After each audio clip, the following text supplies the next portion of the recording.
Hello and welcome to Ho Ho Ho Green Dragon. I'm Rob Olander Crane, and today's episode is all about how to set up your hand at the beginning of the game. So, some of what I'm going to share is good for people who don't know how to score, maybe have just started playing, and some of what I'm going to share is great for those who have been scoring for a while. Let's start with the basics. The very first thing that I do when I set up the tiles is I separate out the suits and the honors. I put the suits on the left over here, so I've got 5 dots here, 1 bam, and 3 crack tiles, and then I've got 4 honor tiles over here. Now remember, we're not scoring right now. When I look at this, I'm just looking for potential to make a meld or a pair. A meld being 3 tiles together or 4 tiles together.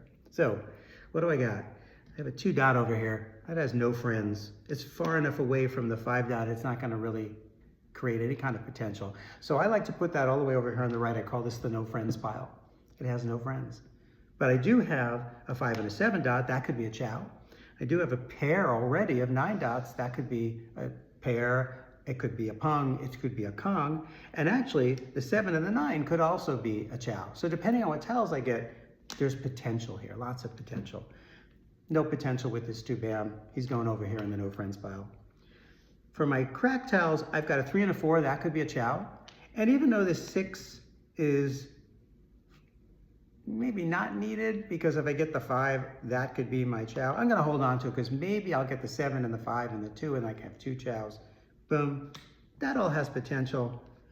My 4 honor tiles, no potential. They don't have any friends. So this is my no friends pile. That's my first pass. And then I'm gonna play the game and see what happens.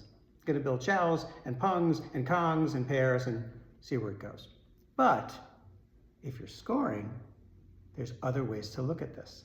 So the first way to look at it would be, am I gonna build an all chow hand or an all pung hand? I like to think of it that way. That's kind of where I start, and I'm thinking, well, that could be my pair. And then I've got 2 potential chows there. So I could say, you know what, I'm going for an all chow hand this time.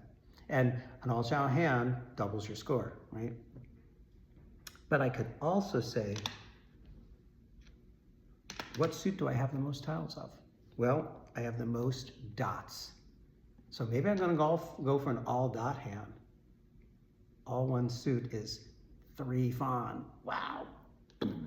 But I only have 5 of them. That's a long way to go at this point in the game.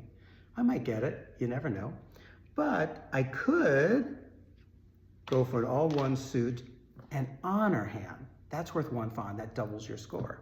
And I've got 1, 2, 3, 4, 5, 6, 7, 8, 9 of those tiles, 9 potential tiles to build that hand.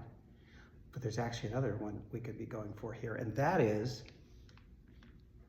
all one suit and the corresponding dragon. We call it all one color. It's a limit hand worth 500 points. So that's how I think about this hand. I'm gonna try to go for any of those 3. The most basic, an all chow hand. The second most basic, well, it's not really basic, but the second hand would be all one suit and honors. And the final one would be all one color, meaning all one suit and the corresponding dragon. Lots of potential. Still, I have all my tiles that have no friends over here on the right. I'm Rob Olander Crane. This is Ho Ho Ho Green Dragon. Hope to see you next week.